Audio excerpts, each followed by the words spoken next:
오겠고 전북과 경북 지역까지 비가 확대돼 밤까지 이어지겠습니다.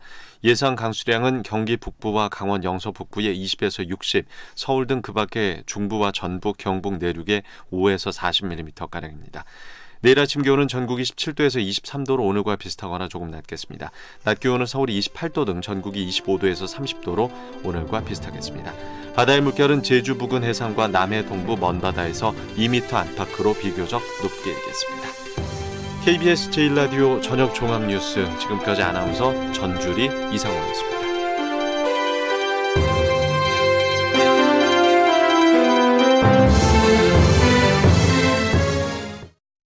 지금 시각 7시 20분입니다. KBS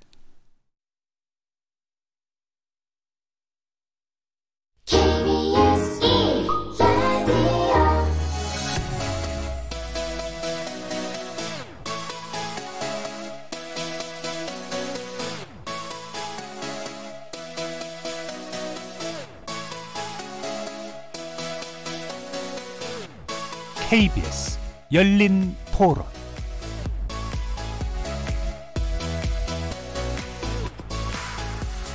안녕하십니까. KBS 열린 토론 정준희입니다.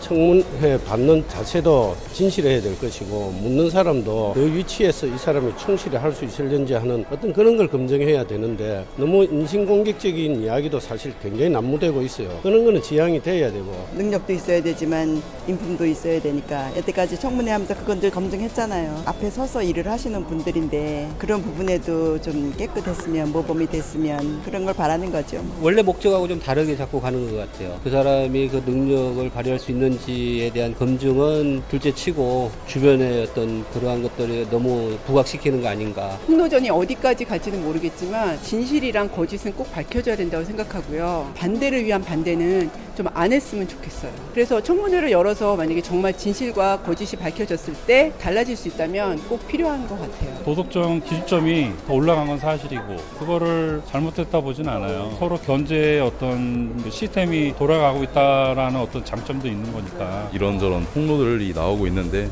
앞으로 같은 경우에는 이제 도덕성 검증하고 전문성 검증을 이제 나눠 진행하는 것도 괜찮을 거라고 생각합니다.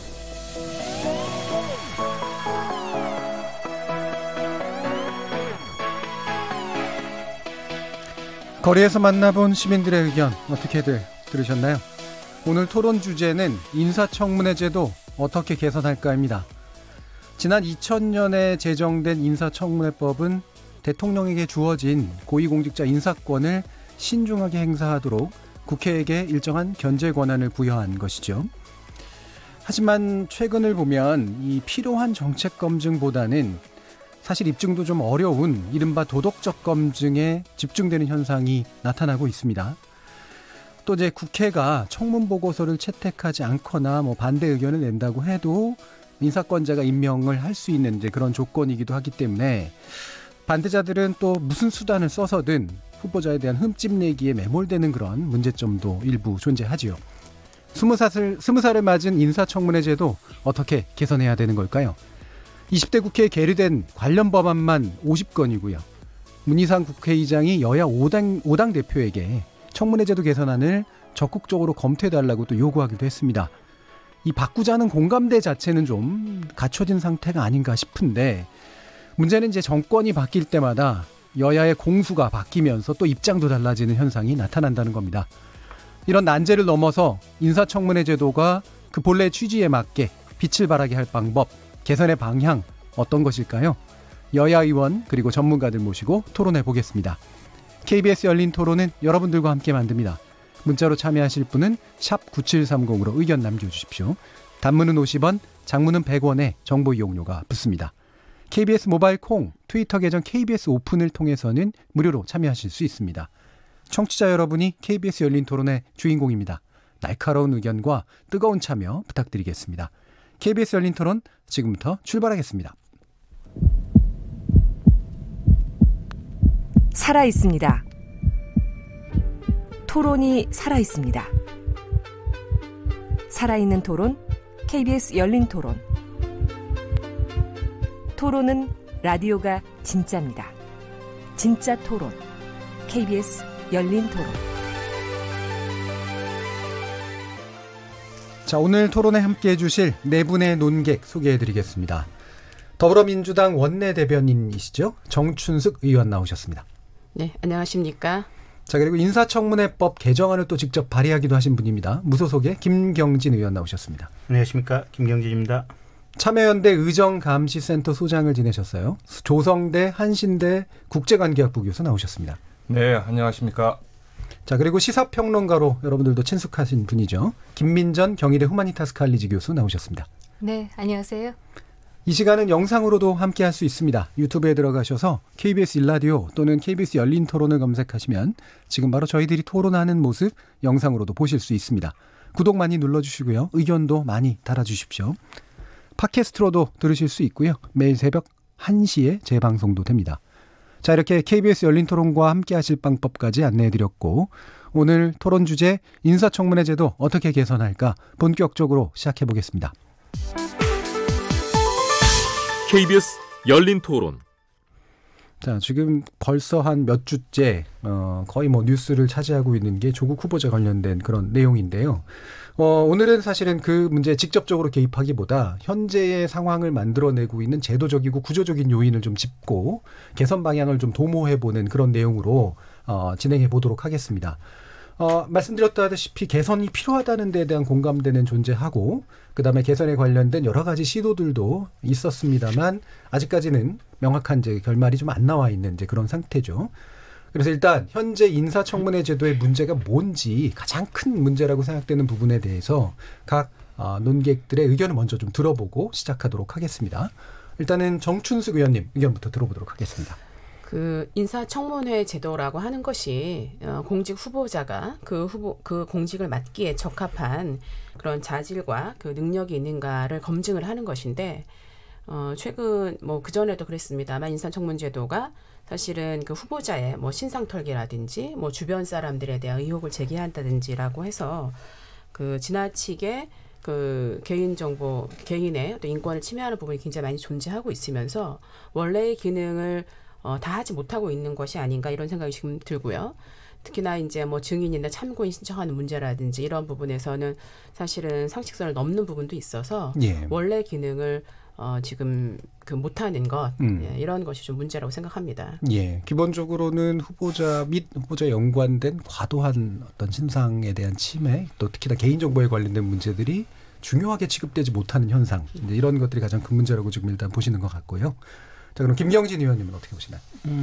저는 이제 초장부터 정 의원님한테 좀 반대되는 의견을 좀. 예. 오히려 저는 장관쯤 되는, 대부분 지금 인사청문 대상자가 장관 이상 정도 되는 공직자들 아니겠습니까?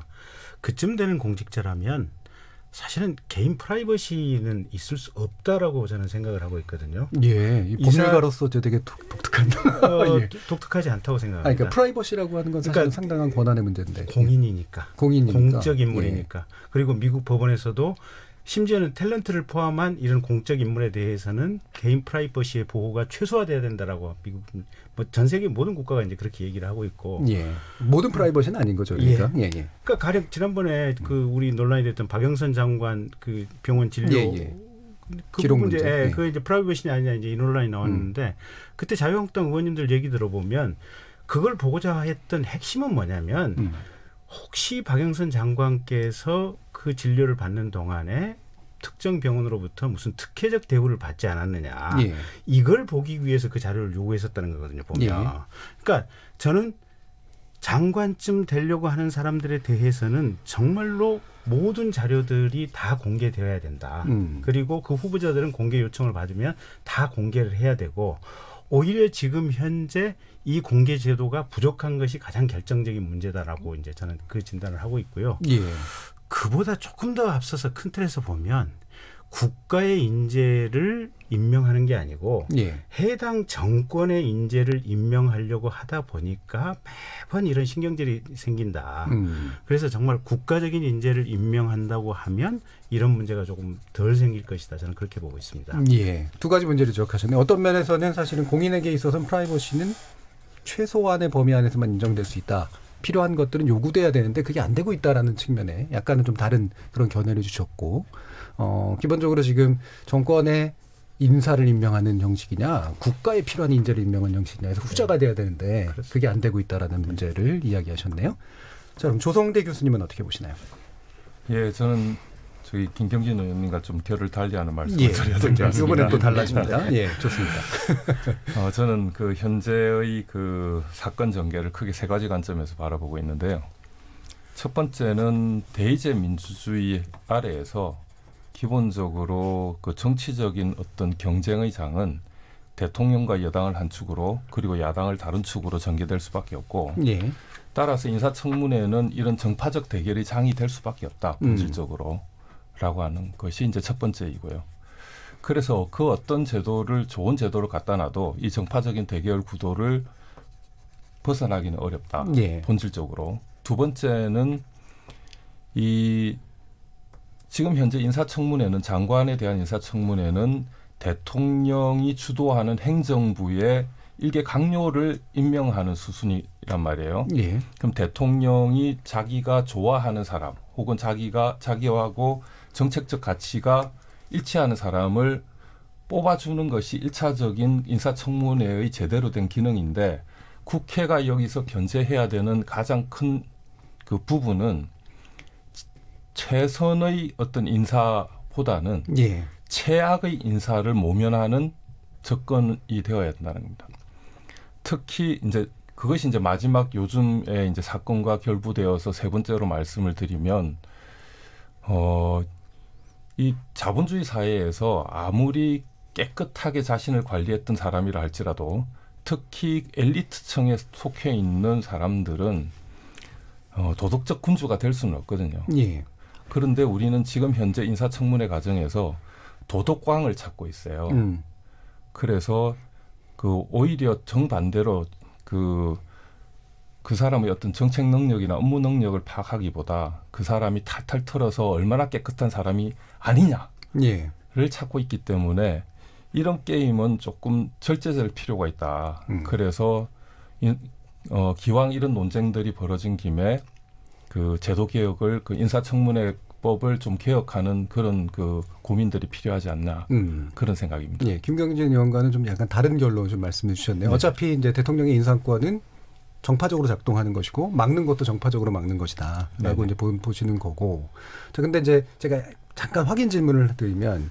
그러니까 최악의 사람들을 걸러내는데 이제 초점이 맞춰진다라는 게 그래서 연결이 되는 거잖아요. 국가가 네. 최선으로 원하는 인재보다는. 근데 이제 그게 도덕성 검증이나 이런 게 도덕적으로 완벽한 인간을 만들려고 한다라고 하는 쪽에 이제 초점이 맞추면 이제 문제가 되는 건 이해하겠는데 최악이라고 하는 게 그럼 어떤 측면에서의 최악을 걸러내는 건가요? 이제 그건 이후에 좀 더 우리가 논의를 깊게 해봐야 되는 문제인데 과연 이제 대통령의 그 부하 장관으로서 어떤 점이 과연 결격 사유가 되는가에 대한 이제 리스트를 우리 사회가 사회적 합의 과정을 거쳐서 만들 필요가 있다라고 생각을 해요. 기준이 있다. 네. 예, 기준이 이제 현재 얘기되는 그런 도덕적 기준은 좀 과하다. 그런데 지금은 도덕적 기준이 너무 과하게 작동되고 있다라고 보는 것이죠. 예, 알겠습니다. 김민정 교수님. 네. 제가 한때는 조성대 교수님과 상당히 비슷한 의견을 가지고 있는 줄 알았는데 한동안 못 뵙는 동안에 우리가 굉장히 멀어졌다라고 하는 걸 느끼는데요. 예. 사실 지금 말씀하신 여당 대 야당의 다시 말하면 정부 여당 대 야당의 대결의 구도이다. 이 때문에 인사청문회도 대통령이 함께 일할 정파적인 사람들 가운데 최악의 사람을 걸러내야 된다. 이렇게 말씀하셨는데요. 정부 여당 대 야당의 구도로 정부가 운영되는 체제는 의원 내각제입니다. 예. 대통령제는 그것을 의도하는 것이 아니라 국회 대 대통령의 견제와 균형을 의도하는 거예요. 예. 근데 아직 우리가 이 대통령제의 운영 방식이 아직도 잘 정착이 되지 않아서 여전히 정부와 여당 국회의원은 한패인 것처럼 착각들을 하는데 그렇지 않아야 한다라고 얘기를 할 수 있고요. 정부 여당 대 야당으로 운영되는 곳에서는 인사청문회가 없습니다. 예. 다시 말하면 의원 내각제를 하는 나라는 인사청문회가 없어요. 예. 어차피 의회를 장악한 정당이 내각이 되는 것이고 내각에서 수장들이 다 여러 정당에 있으면 여러 정당의 수장들이 모여서 내각을 구성하는 것이고 아니면 한 정당이 의회의 다수당을 구했으면은 그 다수당의 지도부가 내각이 되는 것이고 이렇기 때문에 인사청문회라고 하는 것은 뭐 존재하지 않습니다. 예. 대통령제인 미국의 경우에는 사실 인사권을 국회와 대통령이 나눠 가져요. 예. 인사권이 대통령의 고유의 권한이 아닙니다. 이 때문에 적어도 대통령은 지명하고 의회는 거기에 대한 인준을 해야 되는데 의회가 그냥 인준할 수 없잖아요. 그러니까 청문회를 하는 거예요. 그래서 이 사람이 이 문제가 있나 없나를 보고 청문회를 하고 인준을 하는 겁니다. 그래서 대통령제에서는 기본적으로 인사청문회를 하는 대통령제에서는 정부 여당 대 야당의 구도이기 때문에 대통령하고 가까운 사람이 일해야 된다. 이런 논리는 아니다라고 하는 얘기를 첫 번째 드리겠고요. 예. 두 번째는 한국의 지금 앞에서 오프닝에서도 말씀하셨지만 인사청문회가 도입된 지 벌써 20년, 청년이라고 할 수 있을 텐데요. 오히려 성장해 가는 것이 아니라 오히려 퇴화해 간다. 라고 얘기 드릴 수 있을 겁니다. 예. 사실 인사청문회가 처음 도입되었을 때 낙마했던 후보들의 결격 사유를 보면 지금 보면 아무것도 아닌 것들이 너무 많아요. 예. 그러니까 왜 이렇게 퇴화해 가느냐라고 한다면 국회가 근본적인 권한이 없기 때문이다. 인준권이 없기 때문이다. 예. 국회가 인준권을 가진다라고 한다면 국회가 모든 종류의 인준권을 가져야 된다고 말씀하시는 건가요? 저는 적어도 청문회 대상인 고위공직자에 대해서는? 고위공직자에 대해서 인준권을 물론 미국은 그보다 훨씬 넓습니다. 예. 그럼에도 불구하고 우리는 아직 뭐 시작이니까 적어도 인사청문회 대상에 대해서는 인준권을 가져야 된다고 생각하는데요. 국회가 인준권을 가진다라고 한다면 과연 대통령이 아무나 추출할 수 있을까? 예. 검증 안 하고 막 보낼 수 있을까? 그러지 못한다는 겁니다. 그래서 가장 근본적인 문제는 우리 국회가 인준권이 없다. 그래서 정말 이런 청문회가 아니라 제대로 된 청문회 그리고 뭐 이 도덕성 시비가 아니라 정책 청문회를 보고자 한다라고 하면 국회에 인준권을 줘야 한다. 라고 생각합니다. 알겠습니다. 국회가 인준권을 가지면 도덕적으로 문제 있는 사람 절대로 안 보내요. 그런가요? 안 보내면 뭐 그걸 가지고 논란할 필요가 없는 거죠. 왜냐하면 이제 제가 반문을 드린 이유는 대통령제이기 때문에 사실 의원 내각제하고는 다르게 대통령의 인사권이 국회에서 제한돼야 된다라고 하는 측면들 또 좀 더 국가를 보고 이제 인선을 해야 된다라는 측면들은 그렇습니다. 뭐 정치학적으로 이해가 되는데 네. 예를 들면 국회가 이제 대통령을 견제하는 방식이 정파적이지 않으리라는 생각은 하실 수 없지 않나요?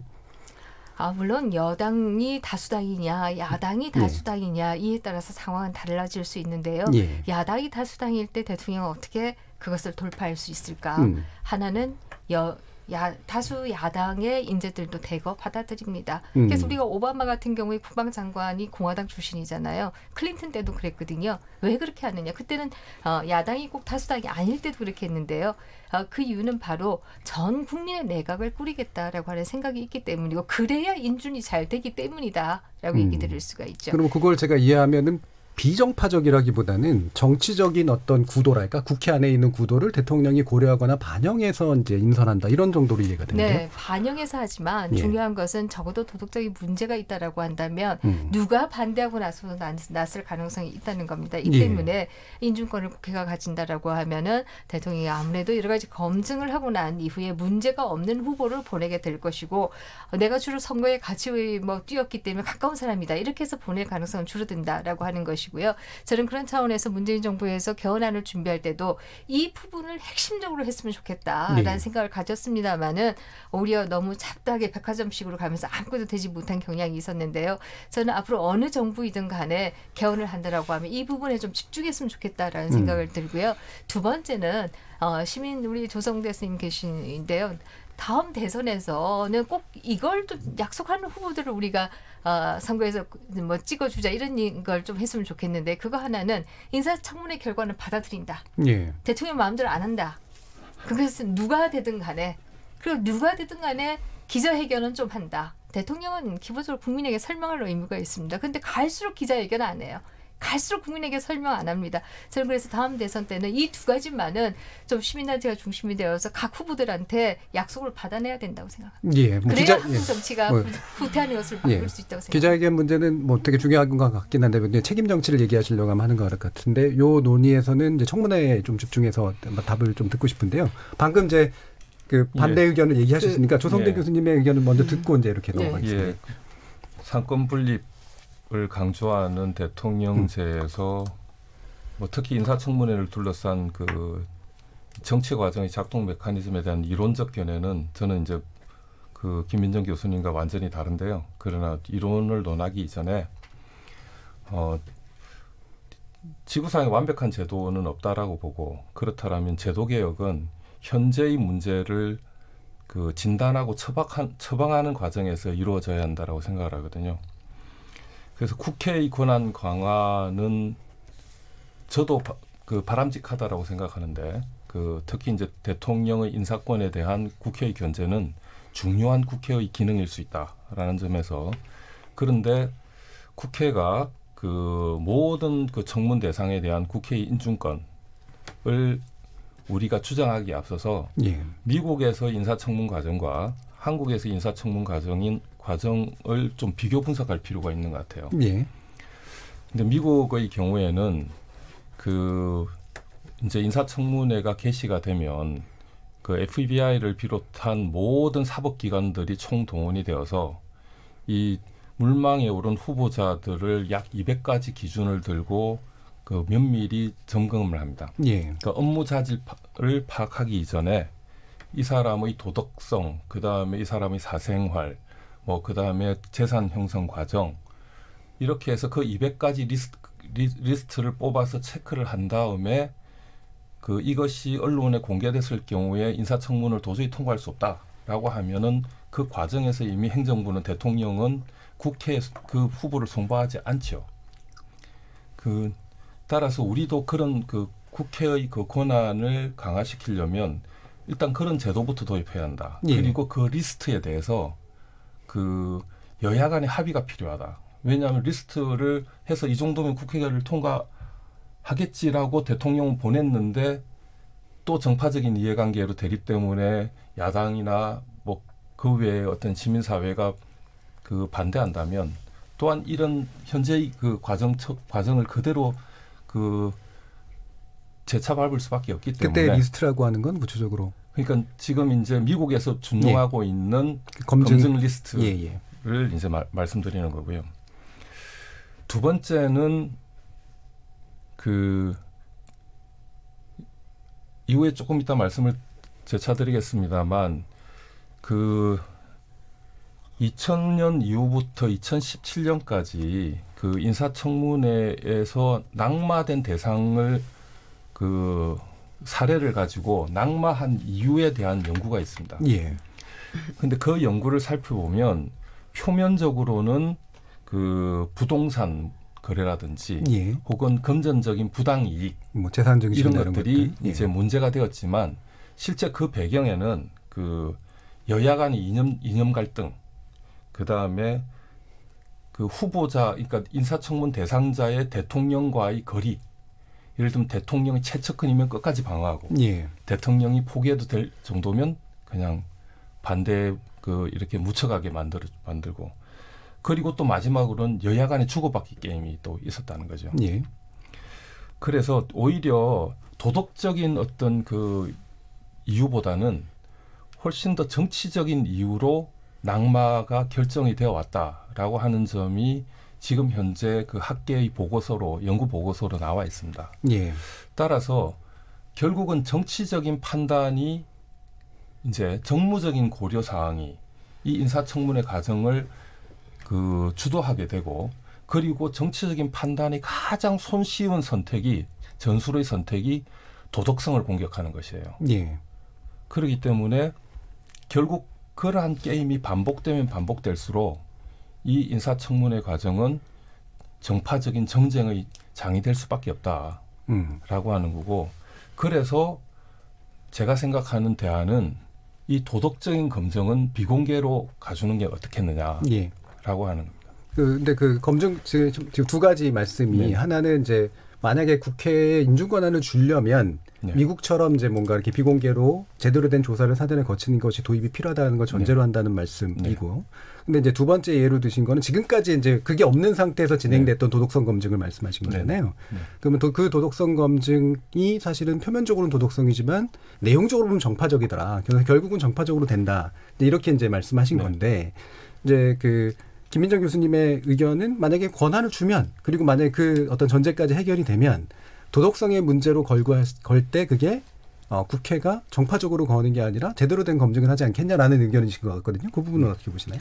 그러니까 그 리스트에 대한 여야 간의 합의, 다양한 정당과 시민사회 간의 합의가 일단 전제가 된다면 그 리스트가 몇 개가 되는지 간에 그 리스트를 먼저 이제 행정부에서 체크업을 하고요. 그리고 이 정도면 어떻게 했느냐라고 국회에 송부했을 때 그것을 여야 간의 비공개로 상임위원회 혹은 여야 간의 정쟁이 여전히 염려가 된다면 시민사회나 학계가 그 자문을 할 수 있도록 참여를 해서 그래서 그 리스트를 그러니까 비록 비공개지만 그 내부에서 세밀히 검토를 하고 그리고 만약에 거기서 이제 도저히 안 되겠다. 이 사람은 합의가 안 된다라고 하면 행정부로 다시 돌려보내면 되는 것이고요. 예. 그리고 합의가 된다라면은 그 사람을 대상으로 해서 공개적으로 그 정책 능력이나 업무 능력을 평가할 수 있는 인사청문회를 공개적으로 개최를 하자는 것이죠. 예, 알겠습니다. 정투실 의원님 일단 의견 듣고 네, 넘어가겠습니다.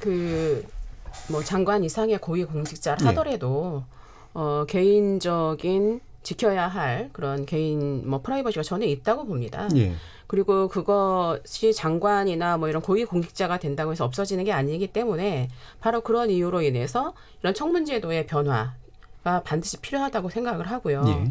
지금 우리 같은 경우는 뭐 당사자뿐만 아니라 주변인 모두가 대상이 되니까 말씀하신 대로 지금 이제 계속 얘기가 나오고 있는 것이 좀 구분을 해서 그 도덕성 검증이라고 하는 것은 비공개로 하면서 충분히 하고 예. 그다음에 거기서 이제 통과되면 정책 능력이나 이런 부분들 공개로 해서 모든 사람이 보고 검증할 수 있도록 해야 된다. 이런 얘기가 나오는 이유가 바로 고위공직자를 하더라도 그런 여러 가지 개인적인 부분들은 좀 상당한 정도 보호해야 된다라고 하는 것이 공감대가 있기 때문이라고 생각을 해요. 예, 들여다보더라도 대중에게 공개되는 그렇죠. 거하고는 다르죠. 예, 그렇죠. 우리가 생각을 해보면 그 모든 사람들이 다 국민들이 보고 있는 상황에서 자신의 모든 것이 까발려지는 정말 탈탈 털리는 것과 필요한 부분들이 보고 판단할 수 있는 것은 굉장히 다른 수준이라고 봅니다. 그래서 그런 것이 꼭 필요하고요. 지금 나오는 것처럼 인사청문제도가 그동안에 계속 이런 문제가 되었기 때문에 굉장히 많은 지금 법안이 나와 있고 그것이 어떻게 실질화될 거냐라고 하는 것이 지금 남은 문제인 것 같습니다. 그래서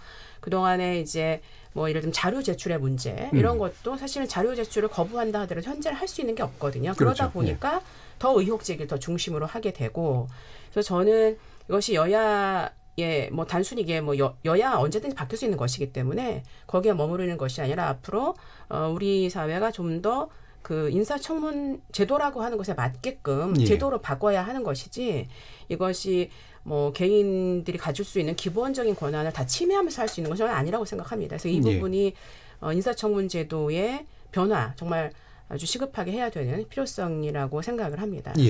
그럼 이제 김경진 의원께 이 부분 받아서 아마 이제 말씀 나눠야 될 것 같은데, 그러니까 공직자에게 필요한 어떤 그 프라이버시나 이런 문제들을 고려해서 자료가 제출되도록 하고 검증자가 검증을 하되, 근데 그것이 대중들에게 직접 공개되는 것에 대해서는 제도적으로 좀 차단을 하는 이런 방식에 대해서는 어떻게 보시나요? 그렇게 되면 좋죠. 예. 그렇게 되면 좋은데 이제 문제가 이거예요. 그러니까 이제 미국 같은 경우는 뭐 FBI나 아니면 백악관 인사국이나 이런 데서 뭐 하여간 6개월 이상 그 실질적인 수사에 가까운 조사를 엄밀한 조사를 그렇죠. 길게 한다는 거 아니겠어요.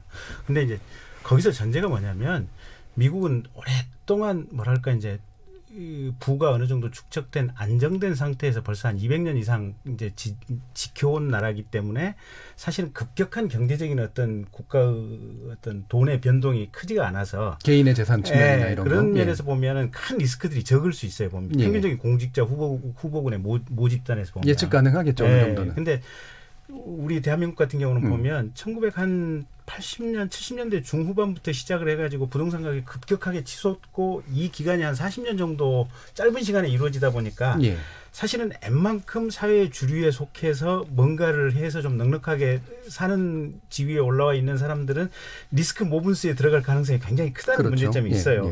근데 어쨌든 우리나라도 미국식으로 이게 뭐 민정수석실 또는 경찰, 뭐 국정원이 하는 게 적절한지는 모르겠지만 어쨌든 이런 식으로 쭉 이제 길게 하면 좋은데 지금 현재는 뭐냐면 대체로 대통령께서 개각을 결심하면 길어봐야 2달인 것 같아요. 2달 전쯤에 던져주고 경찰이 가서 이제 세평을 조사해 오는데 물론 이제 이런저런 동의서를 받기는 하지만 사실 그게 한계가 있거든요. 예. 근데 이게 가령 우리 조국 수석 때도 그렇고 언론이 달라붙어서 취재를 하기 시작하면 이게 상황이 완전히 달라지는 게 뭐냐면 사실 제가 검사를 해봤던 경험에 비춰보면 예.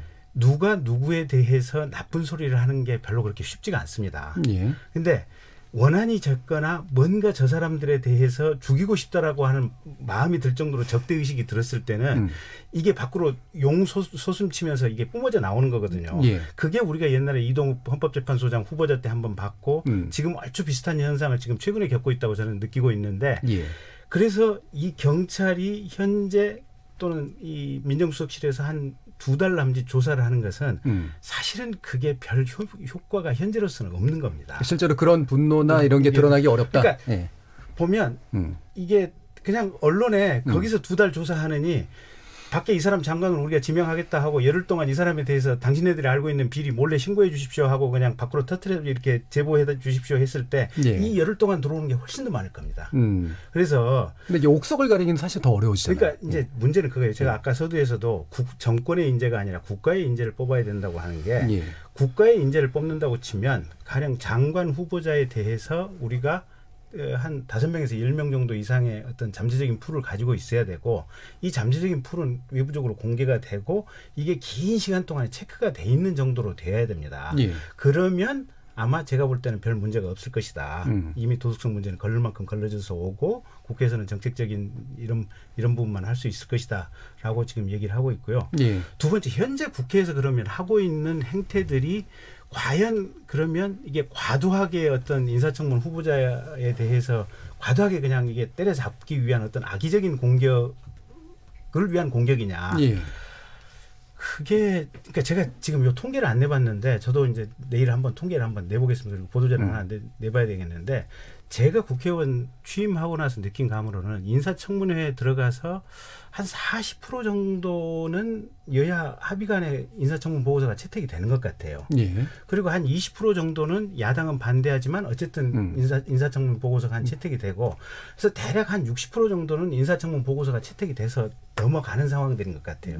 근데 청문 보고서 채택 거부를 하거나 이렇게 극심하게 논란이 되는 것들은 한 30-40% 정도 요 정도 수치인 것 같고 이 수치라고 한다면 사실은 민정수석실에서 걸릴 때 제대로 못 걸렀기 때문에 그게 논란이 된다고 전체적으로 큰 틀에서는 그렇게 해석할 수 있는 구조라고 예, 사전 검증 과정이 제대로 안 됐으니까 그 정도의 비율이 계속 문제가 된다. 이제 이런 말씀이시네요.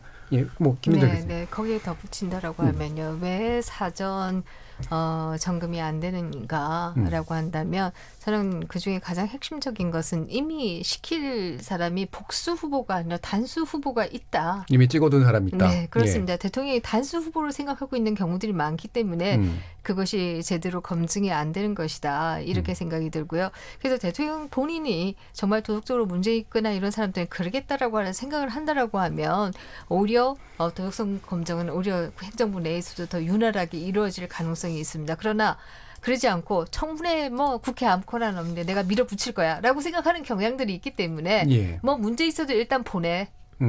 그리고 와서 지금 대통령마다 지금 갈수록 청문 보고서가 채택이 안 됐음에도 인사 강행하는 비율이 늘어나고 있지 않습니까? 특히 이 정부의 경우에는 지금 임기 반환점을 안 돌았는데도 만약에 이번 조국 수석까지 한다라고 한다면 역대 최고가 될 가능성도 있는 것이 사실이지요. 그렇다라고 한다면 이것은 결국은 대통령이 본인의 자산을 정치적인 자산을 국민을 통합하고 이런 쪽에 쓸 것이냐 아니면 본인의 사람들을 찍어 가는데 쓸 것이냐 이런 선택의 문제가 저는 달려있다 이렇게 생각이 들고요. 그런 면에서 저는 다음 대선을 앞두고는 좀 인사청문 결과는 꼭 좀 받아들이겠다는 약속을 모든 후보에게 좀 받고 싶습니다. 예. 그럼 인사청문 결과를 대통령이 받아들이겠다라고 하는 건 사실은 실질적으로는 인사에 대한 제한, 그렇죠? 국회에 의한 제한에 대한 것들을 제도적으로도 승인해 줘야 되고 문화적으로도 이제 승인해야지 가능한 건데 그러면 이제 지금 이제 막 한참 얘기가 나오는 것 중에 지금 한국당이 이제 주변 인물들을 이제 부르는 게 처음에 90명을 부르자 그러다가 25명으로 줄이면서 이제 거의 뭐 일가가 다 포함되는 이런 정도의 현상까지 왔는데 이 부분이 현재 제도 안에서도 어느 정도 정당성이 있느냐 아무리 제도가 제한적이니까 생기는 일이라고 하더라도 이 부분에 대해서는 일단 어떻게 생각하세요? 네, 뭐 저는 그 부분이 상당히 예외적이다 이렇게 생각합니다. 네. 그동안에 일가 친척들을 다 부른 뭐 청문회라고 하는 것은 존재하지 않았고요. 네. 이번처럼 후보가 입시 비리, 또 사학 비리, 또 이 권력 비리 이런 모든 세 가지 의혹을 다 가지고 있는 후보가 과연 있었던가? 없었습니다. 그렇기 때문에 그런 것이지 그것이 뭐 이번에 와서 야당이 아주 과도하게 많은 사람들을 부른다 이것은 저는 아니라고 보이고요. 오히려 아주 예외적으로 왜 그렇게 되었는지는 알 수 없습니다만은 이번에 후보가 여러 가지 의혹을 많이 받는 것 때문에 결국 이런 결과가 초래되었다라고 생각합니다. 그럼 예외성이 인정되면은 된다는 건 후보자에 대한 의혹의 여건에 따라서 제도는 걸 허용할 그렇습니다. 수 있다 이렇게 보시는 거네요. 예. 네. 저는 전혀 그거는 안 된다고 생각을 하는데 예.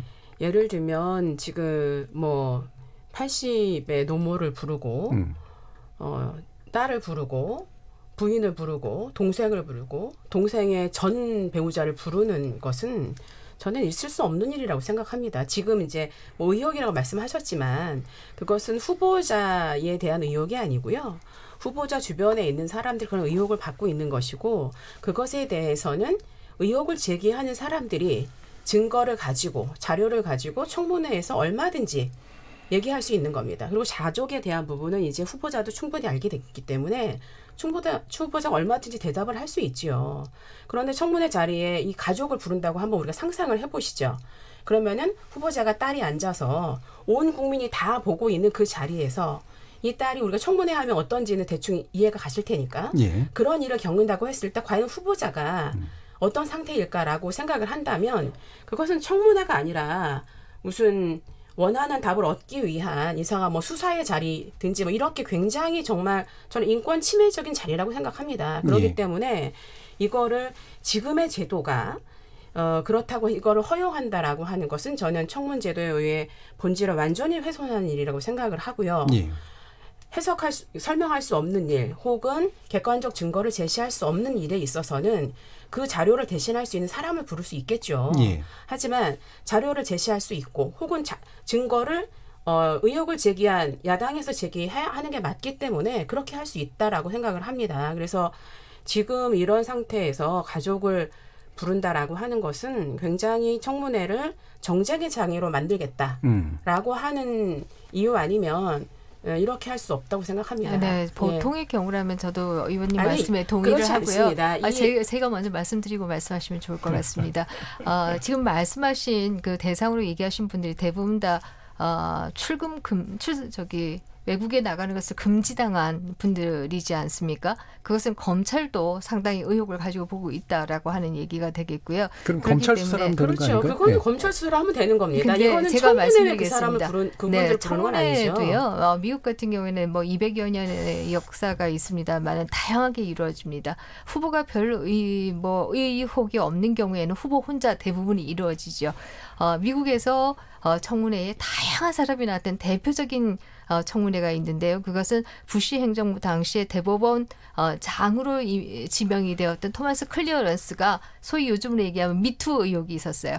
그래서 이 미투 의혹을 제기한 사람부터 그 주변까지 전부 다 청문회에 나왔습니다. 그래서 미국 같은 경우에도 그런 경우가 있습니다. 뭐 후보가 아무런 의혹이 없는 경우에 그럴 필요가 하나도 없는 거죠. 그러지 않고요. 미국에서 청문 대상자의 가족을 이리 부르진 않죠. 그리고 우리가 좀 냉정하게 봐야 될 부분들이 좀 있다고 생각을 하는데요. 현재 예를 들면 조국 후보자의 에게 집중되는 의혹과 그리고 비리로 추정되는 그 사건 혹은 뭐 사례들의 강도가 과연 과거 정부에서 추문에 휩싸였던 사람들과 냉정하게 우리가 잣대를 잴 수 있겠느냐. 조금 전에 김민정 교수님께서는 아주 세 가지 비리가 지금 집약돼 있을 정도로 전대 예를 찾아보기 힘들다라고 하는데 제 개인적인 판단은 그것을 비교할 수 있는 우리 기준을 가지고 있지 않다. 학계도 그렇고. 그래서 그렇다라면 물론 이제 그 문재인 정부 들어서서 인사청문회의 낙마의 대상으로 지적되었고 정쟁이 벌어졌던 케이스는 과거 정부보다는 많습니다. 그래서 지금 마치 우리가 인사가 참사됐다라고 이야기가 나오는 것도 사실이지만 이것이 과연 그 후보자가 청문 대상의 후보자가 과연 문제가 있어서 그랬는지 아니면 지금 박근혜 전 대통령의 탄핵 이후에 혹은 최소 좀 더 거슬러 올라가면 19대 국회부터 우리 정치가 과거보다도 훨씬 더 양극화되어 왔습니다. 양극화되었고 특히 박근혜 전 대통령의 탄핵 이후에는 다시 재기해야 되는 보수들의 어떤 발부둥이라고 표현을 해야 될까요? 그러한 상황에서 훨씬 더 양극화와 극단화가 훨씬 더 심화되었어요.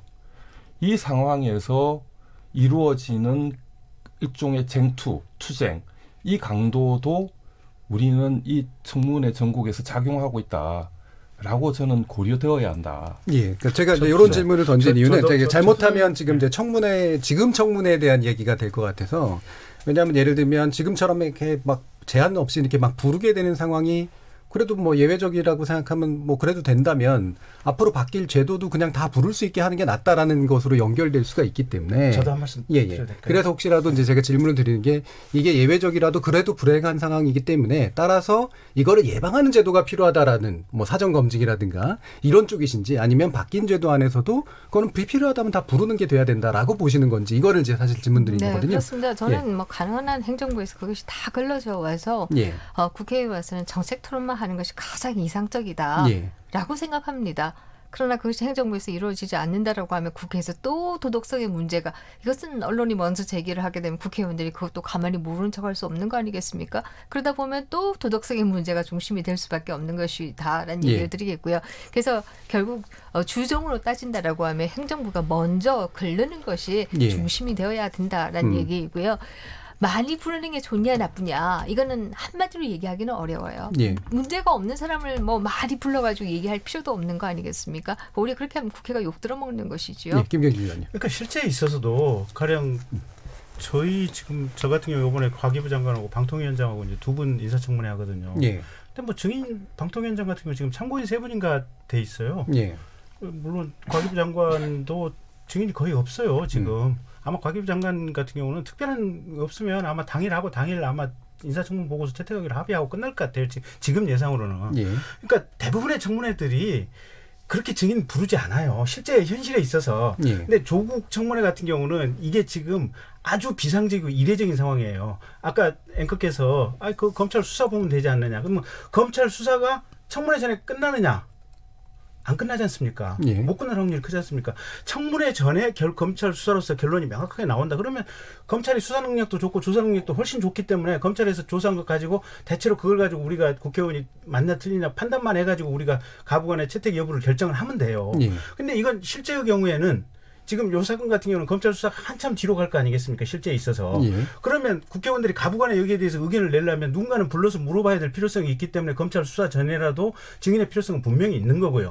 그러면 왜 가족이냐? 누군들 야당 의원이라 그래서 무슨 정신 이상한 사람들입니까? 가족들 가급적이면 안 불렀으면 좋겠고 인권 친화적인 청문회 했으면 좋겠고 가급적이면 공인의 프라이버시는 적다고 그러지만 그래도 그 적은 프라이버시나 막 공인에 대해서도 지켜줬으면 하는 게 야당 의원들 똑같은 생각들이에요. 근데 이 건 같은 경우 가족을 부르는 이유는 뭐냐면 그 웅동학원 이 학교 있지 않습니까? 이 학교 건물 신축하는 과정에서 자기 아버님과 동생이 실질적으로 운영하던 회사의 그 건물 신축공사 이 계약을 체결했고 그게 또 하드급이 됐고 근데 이 두 회사가 부도났고 결국은 청산 절차에 들어갔는데 청산 이후에 지금 그 재수 씨, 그 동생의 이혼한 재수 씨 명의로 소송이 들어갔고 그 소송이 들어갔는데 이 웅동학원에 당시 이사로 되어 있던 조국 씨가 이사로 되어 있었는데 거기에 대해서는 그 소송에 대해서 아무런 지금 항변이 없었다는 거 아니겠습니까?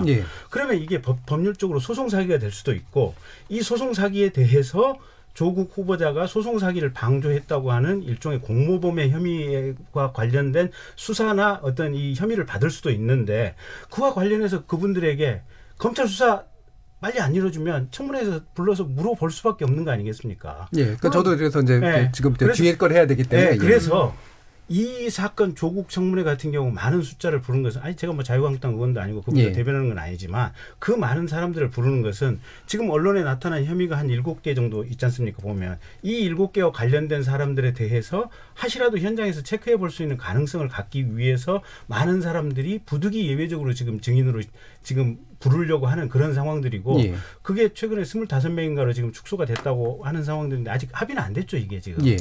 합의는 안 되고 있는 이런 상황들인 거죠. 그래서 결국에 짧게만 여쭙고 싶은 게 그러니까 이거는 제도를 바꿔서라도 결국에는 부를 수 있는 범위를 제한하는 쪽으로 되도록이면 가는 게 맞다라고 보시는지 아니면 나중에 필요하면 그냥 언제든 다 불러야 된다라고 보시는 김민재 교수님하고 저도 생각이 누구나 똑같을 수밖에 없는 게 행정부에서 하는 검증이 완벽하다고 하는 것을 우리가 정확하게 믿을 수 있고 국회가 믿을 수 있으면 효율적으로 돌아간다면 그건 뭐 국회에서 더 부를 필요도 없고 국회도 귀찮고요, 사실은.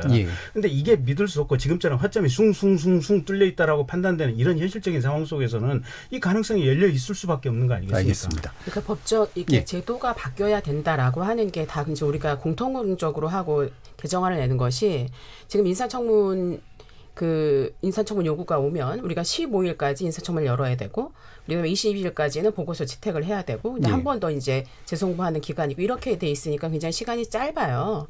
그래서 그걸 늘리자 이런 의견들이 상당히 있고요. 계산할 때. 그다음에 이제 그 이전에 말씀하신 대로 행정부에서 이 후보자에 대한 철저한 지금 뭐 우리 문재인 정부에서도 7대 기준을 가지고 하고 있습니다만 지금 국민들의 눈높이는 그게 굉장히 부족하다는 거 아니겠습니까? 그래서 이 오기 전에 정말 미국처럼 그렇게 굉장히 아주 하드하게 후보자를 검증해야 되는 게 필요하고 미국 같은 경우 아까 말씀하셨습니다만 아주 장기간에 걸쳐서 후보자를 다 이렇게 좀 그 여러 가지 측면으로 좀 살펴보거든요. 이제 그런 게 있어야 된다고 있어야 되는 부분이 있고요. 근데 저는 공직자 후보라 하더라도 그러니까 지금 이런 경우 예를 들면 이렇게 지금 현재의 수준에서 인사청문 이제 계속 하게 된다 하더라도 예를 들면 이렇게 뭐 증인이나 혹은 민감한 정보에 대한 부분은 그 청문회 자체에서 예를 들면 상임위 자체에서 그 부분은 비공개로 하고 나머지 부분은 뭐 공개를 한다든지 이런 그 운영의 미를 살라든지 여러 가지 방식을 저는 도입을 해봐야 된다고 생각합니다. 여기에는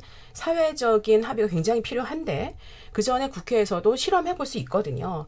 그래서 최대한 공직자로서의 자질을 충분히 검증하되 그 공직자로서의 자질을 검증하는 그 놀라운 과정 때문에 후보자를 찾는 굉장히 어려운. 예를 들면은 뭐 지금처럼 완전히 탈탈 털려가지고 모든 것이 전 국민에게 공개된 이런 상황이라고 한다면 사실은 굉장히 어렵죠. 후보자들이 뭐 세상에 털어서 먼지 안 나는 사람 없다라고 하는 옛말도 있는데 그래서 저는 그런 거를 사회적 합의, 그다음에 실험 이런 것들이 이루어져야 된다고 생각합니다.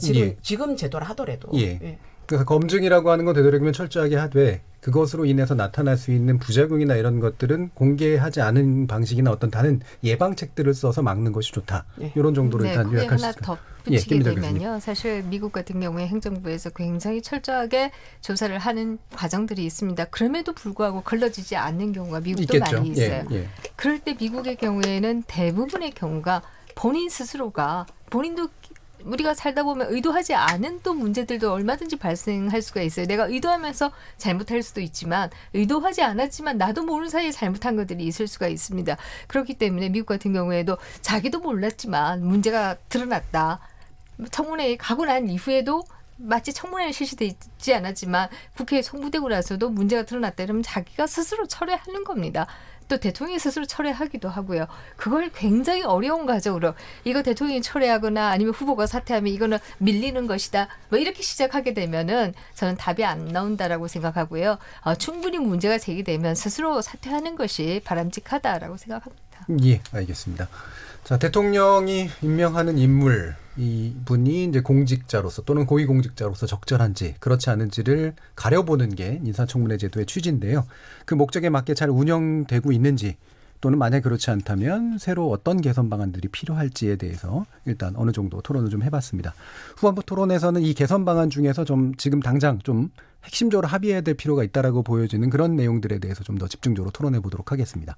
여러분께서는 KBS 열린 토론과 함께하고 계십니다.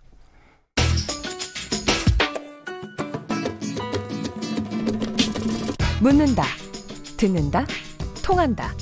KBS 열린 토론. 듣고 계신 청취자 여러분 감사드립니다. 들으면서 답답한 부분은 없으신가요? 궁금한 점은요? 그렇다면 함께 토론에 참여하시죠. 유료 문자 샵 9730을 이용하시면 됩니다. 단문은 50원, 장문은 100원의 정보 이용료가 있습니다. 스마트폰 어플리케이션 KBS 모바일 콩을 통해서도 무료로 참여하실 수 있습니다. KBS 열린 토론은 언제나 열려 있습니다. 듣고 계신 KBS 열린 토론은 매일 밤 1시에 재방송됩니다. 예, 그럼 토론이 진행되는 동안 청취자들이 보내주신 의견 몇 개 들어보고 가겠습니다. 정의진 문자캐스터.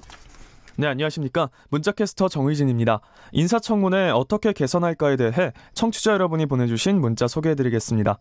먼저 4387님.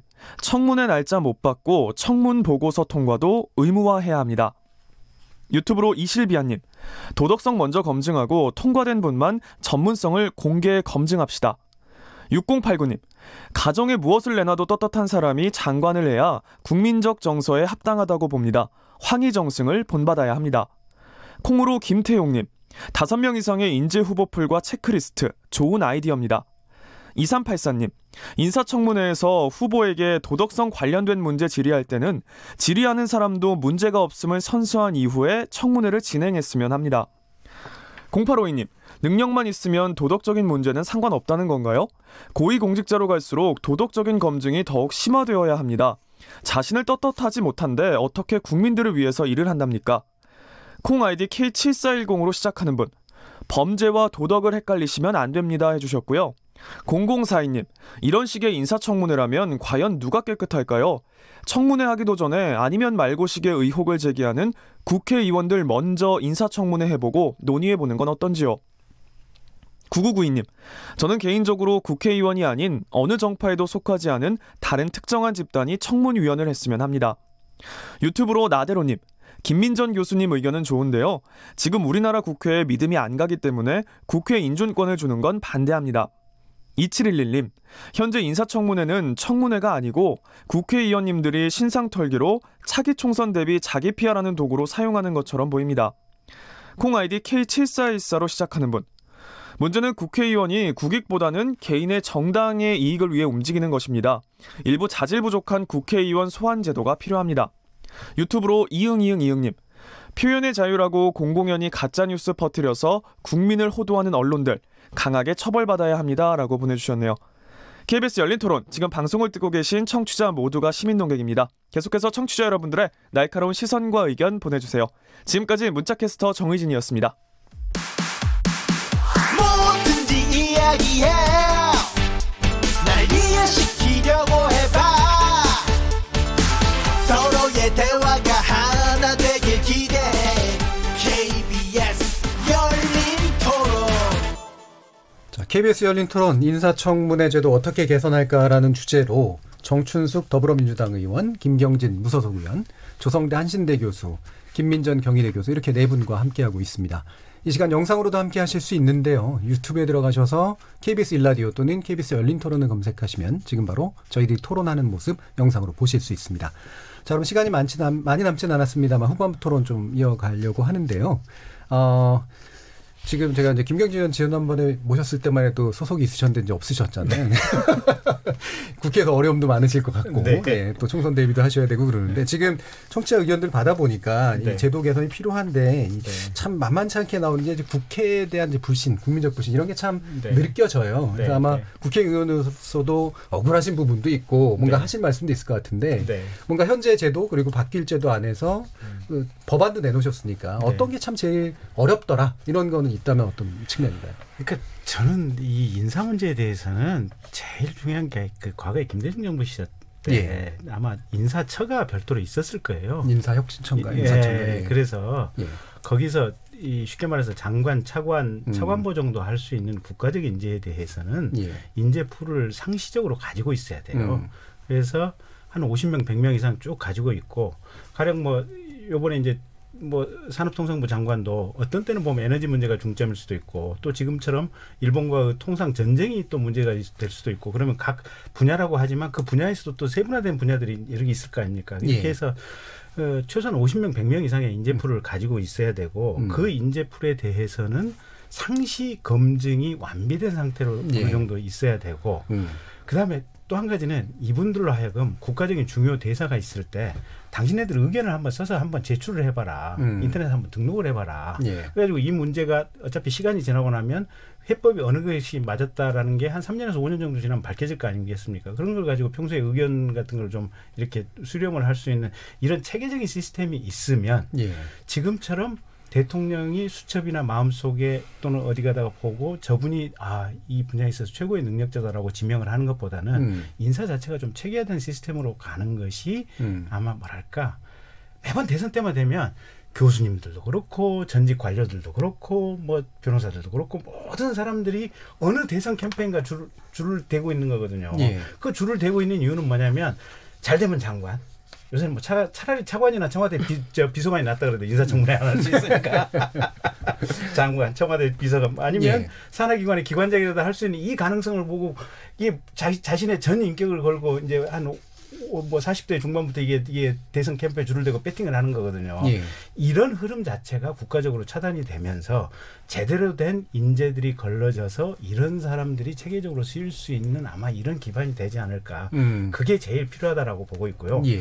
그다음에 이제 현재의 현상적인 어떤 인사청문 제도와 관련해 가지고는 사실은 인사청문 후보자들이 너무 자료를 안 내요. 그러니까 정 의원님도 지금 이제 여당이시니까 이제 하지만 또 어느 순간에 과거에 이제 야당하실 때는 아니 보면 동의합니다. 자료 내야죠. 자료 내는데 안 내요. 최대한 끄는 경우도 최대한 많다. 버티고 그 다음에 어느 순간에 내냐면 보통 인사청문회 10시에 시작을 하지 않습니까? 10시에 시작을 하면 이제 각 당 간에 이제 신경전을 하면서 의사진행반을 1시간 소비를 하거든요. 그리고 나서 이제 계속 이제 자료 내라고 요구를 하면 오후 한 4시쯤이나 가지고 옵니다. 그러면 실제로 이 자료를 가지고 국회의원이나 의원실 보좌관들이 이 자료의 의미는 뭐고 여기서 통해서 추출할 수 있는 어떤 문제의 가능성을 분석할 수 있는 시간 자체를 기회를 안 줘버리는 겁니다. 그래서 이 자료 제출을 안 했을 때는 실질적으로 인사청문 보고서가 채택되지 않을 수 있는 실제적인 어떤 문화의 페널티 이런 것들을 후보자들한테 강하게 줘야 된다. 근데 지금은 사실은 여당이 되면 자료 제출 안 하는 거에 대해서 뭐라고는 하시지만 이 뭐라고 하는 강도가 지극히 얕은 이제 이런 상황들이어서 여기에 대한 실제적인 페널티를 주는 방향으로 일단 좀 제도 개선이 좀 필요하다 저는 그렇게 보고 있습니다. 두 가지 부분 좀 얘기하셨는데 보충을 좀 드리고 싶은 건데 그 자료 제출이 되게 중요한데요. 저는 이제 이 청문제도가 지금 이제 우리가 공개와 비공개로 좀 나누어서 개인과 뭐 그런 도덕성 검증 이런 거는 이제 비공개로 하고 정책은 공개로 하자 이런 것처럼 자료도 예를 들면 비공개할 자료 이런 것들을 좀 정하고 공개할 수 이렇게 좀 나누면 어떤가 지금 그런 안도 있지 않습니까? 예를 들면 이런 거죠. 이제 후보자에 따라 다르긴 하지만 내가 장관이 된다고 해서 가족이나 뭐 자식이나 이런 모든 자료를 내는 것에 굉장히 부담을 그러니까 되게 이게 맞는가라고 하는 이제 그런 문제 제기를 하는 분들이 계시거든요.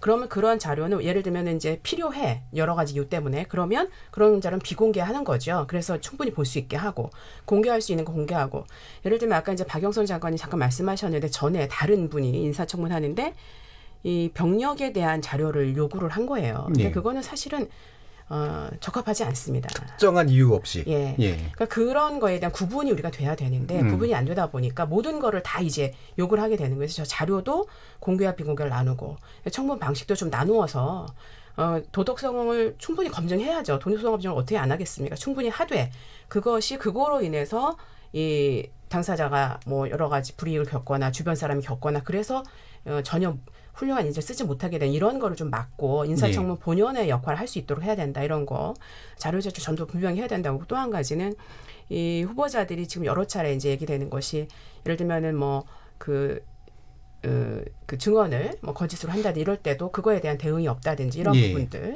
이런 것들도 뭐 고쳐야 될 부분이라고 생각합니다. 저는 지금 이제 여당이지만 우리가 뭐 여야는 언제든지 바뀔 수 있는 부분이기 때문에 아까 여러 차례 말씀하셨습니다만 이 청문 제도라고 하는 것이 정말 그 제대로 역할할 수 있기 위해서는 여러 가지 제도의 변화 이런 거 굉장히 공감합니다. 근데 그거의 기준이 되는 것이 정말 제대로 이 청문 제도가 역할할 수 있도록 그러면서 또 여기에 그 대상이 되는 사람들은 또 그 사람대로 어떤 그 여러 가지 뭐 안전장치나 지켜줄 수 있도록 이런 것이 고려돼야 된다는 거죠. 예, 알겠습니다. 그 조성대 교수님은 이 부분은 찬성하실지 모르겠어요. 아까 보니까 국가 인재풀 얘기를 이제 굉장히 적극적으로 제안하셨는데 그게 반대하실 수도 있을 것 같은데 아니요, 어떠세요? 뭐 그런 그 기관을 두는 것에 대해서 저는 뭐 반대할 이유는 전혀 없다고 봅니다.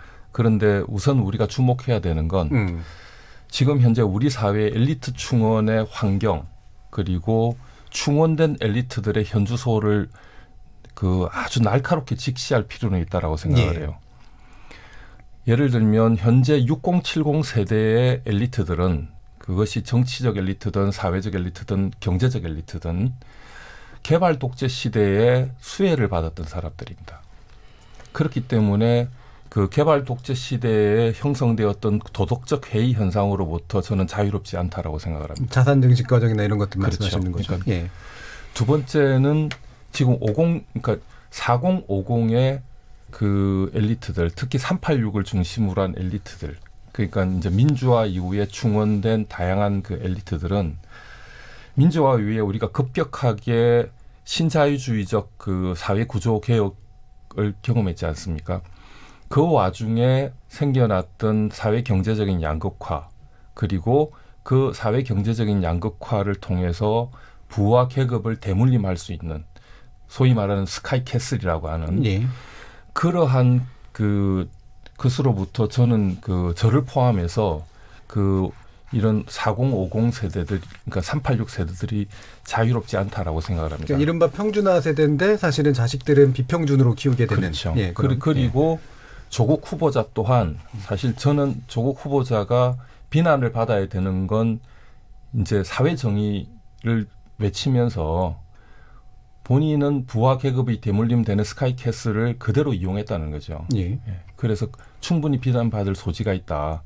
그러나 우리가 우리 스스로를 돌아봤을 때 과연 우리 개개인들은 그것으로부터 자유롭다라고 소위 말하는 엘리트라고 이야기할 수 있는 정치인, 교수, 법조인 모든 우리 사회 엘리트들이 그것으로부터 자유롭다라고 과연 이야기할 수 있을까? 그래서 저는 이러한 현실에 대한 진단으로부터 향후에 그 정치 엘리트의 충원 과정에 그러니까 제도 개혁에 접근하는 것이 맞다라고 생각을 합니다. 그러니까 충원을 하고 풀은 만들 수 있으나 그들에 대한 판단 기준들은 사회적 우리가 맥락. 솔직하게 우리 수준을 인정하자는 거죠. 그리고 그것을 반성한 토대 위에서 과연 우리가 저는 또 두 번째는 그 장관이나 헌법기관은 저는 헌법기관의 수장이 되는 분들에 대해서는 인사청문을 상당히 까다롭게 해야 된다라고 생각을 합니다. 그런데 부처 장관에 대해서는 저는 대통령의 인사권을 일정하게 존중해 줄 필요가 있다라고 생각을 해요. 그러니까 대법원장이나 뭐 이런 측면들은 훨씬 더 까다롭다. 감사원장이라든지 이런 부분들은 정말 아주 냉정하고 날카롭게 봐야 된다라고 생각을 하고요.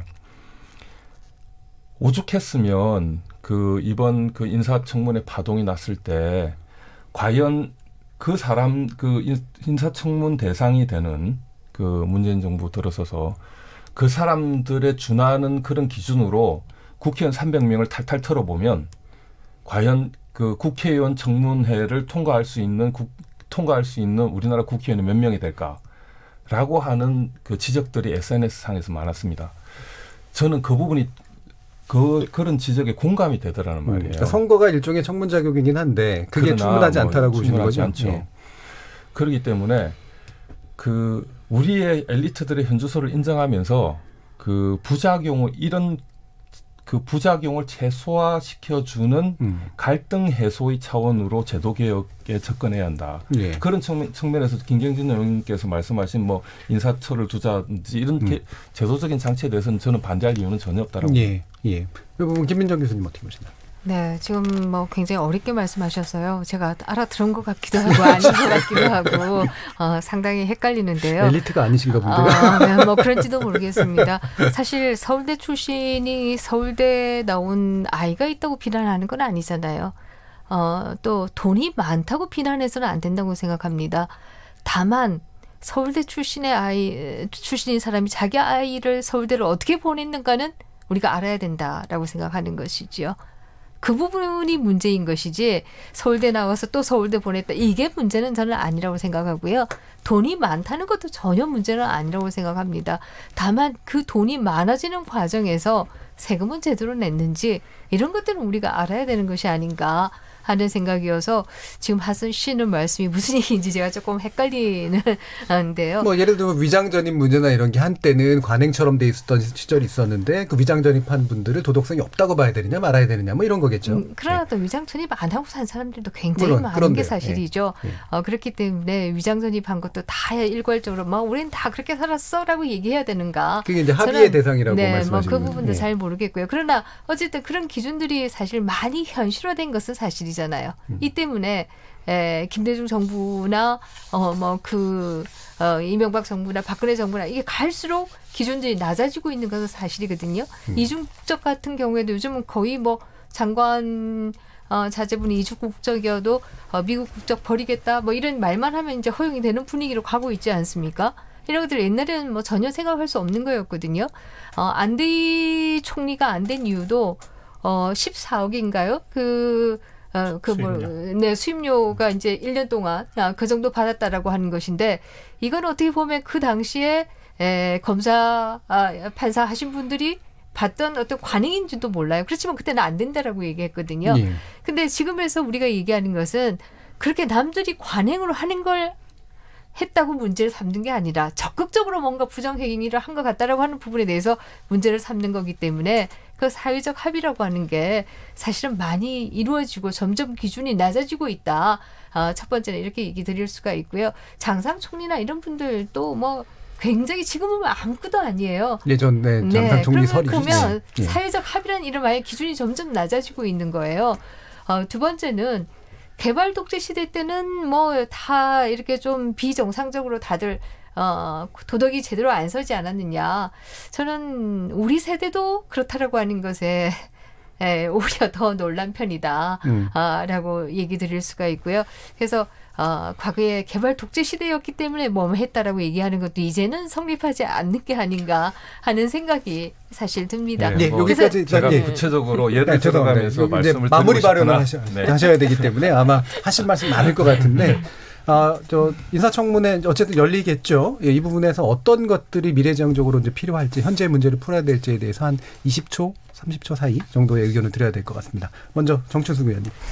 네, 이제 인사청문회가 이제 뭐 열릴 건데 저는 그동안의 그 의혹 제기 중심으로 굉장히 사회적인 혼란을 주었던 것에서 좀 정돈이 돼야 된다고 생각을 합니다. 그래서 인사청문회를 통해서 정말 후보자가 그 공직자로서의 자격이 있는가, 그래서 자질과 정책 능력을 봐야 되고요.